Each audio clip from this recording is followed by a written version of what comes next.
Manchester City kembali menuai hasil buruk. Kekalahan 1-2 di Villa Park bukan hanya menambah rentetan kekalahan The Citizens, tetapi juga memunculkan pertanyaan besar, apakah era Pep Guardiola di Manchester City akan segera berakhir? Simak pembahasan selengkapnya hanya di Cerita Bola.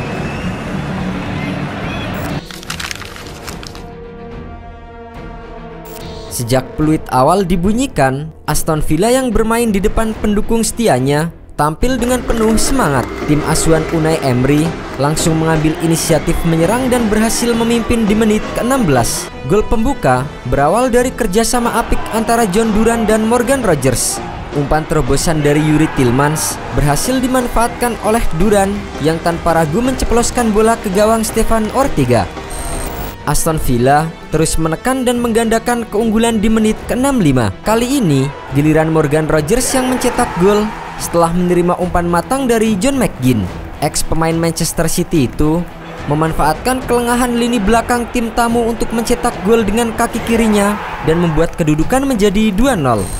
Manchester City yang tampil lesu sepanjang pertandingan hanya mampu mencetak gol hiburan di menit ke-90+3. Phil Foden yang memanfaatkan aksi individu Savinho berhasil memperkecil ketertinggalan. Namun, gol tersebut tidak cukup untuk menyelamatkan City dari kekalahan ketiga berturut-turut.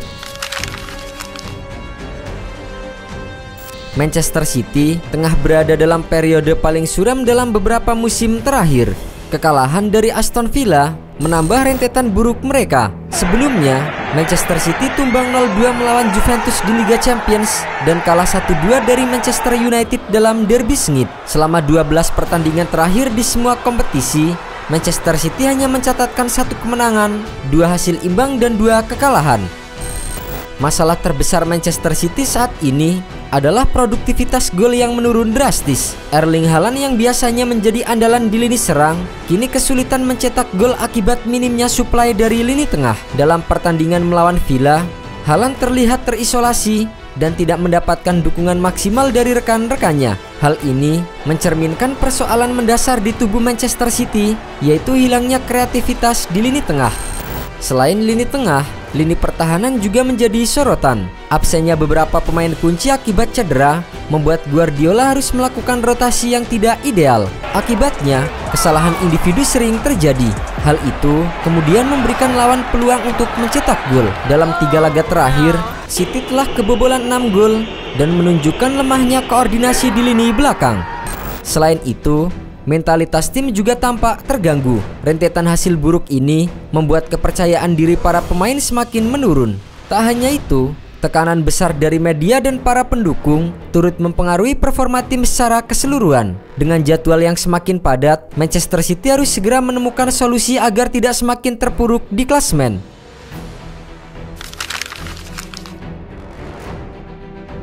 Di lini belakang, Stefan Ortega sebenarnya tampil cukup baik dengan beberapa penyelamatan penting meskipun ia tetap kebobolan 2 gol.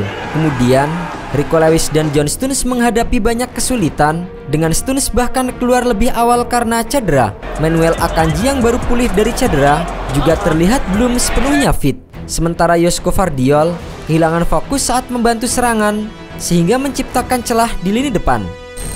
Di lini tengah, Mateo Kovacic gagal menunjukkan efektivitas dalam mengalirkan bola ke depan. Sementara Ilkay Gundogan dan Phil Foden tidak mampu memberikan dampak signifikan. Phil Foden memang berhasil mencetak gol hiburan, tetapi secara keseluruhan kontribusinya belum memadai.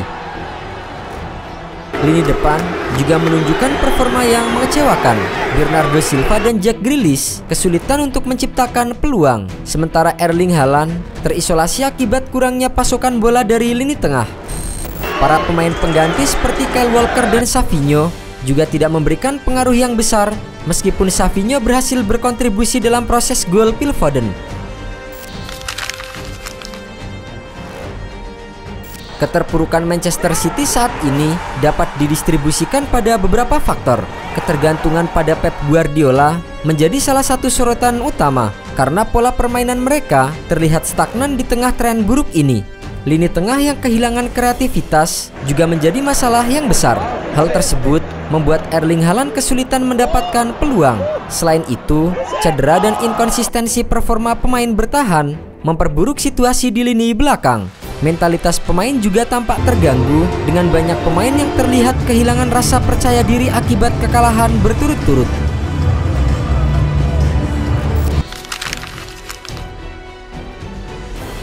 Dengan kekalahan ini, tekanan pada Guardiola semakin membesar. Banyak yang mempertanyakan, apakah sang pelatih masih mampu membawa City keluar dari krisis? Meski demikian, dukungan dari pemain seperti Erling Haaland menjadi angin segar di tengah badai kritik yang menghujani Guardiola.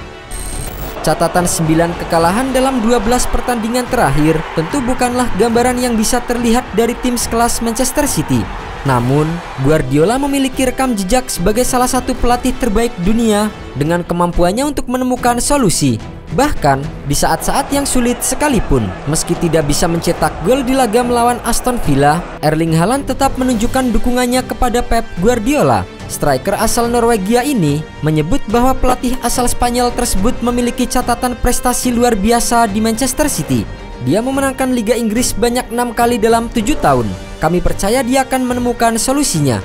Kami hanya perlu bekerja lebih keras, ujar Haaland menegaskan keyakinannya terhadap kemampuan Guardiola untuk membalikan keadaan. Namun, Haaland juga tidak menutupi rasa frustasinya atas situasi yang sedang dihadapi tim. Saya harus tampil lebih baik. Situasi ini sulit, tapi saya yakin kami akan membalikan keadaan. Manchester City saat ini tengah menghadapi periode terburuk yang pernah mereka alami dalam 1 dekade terakhir. Kekalahan dari Aston Villa di Villa Park dengan skor 1-2 bukan hanya sebuah insiden, melainkan bagian dari tren negatif yang terus membayangi mereka.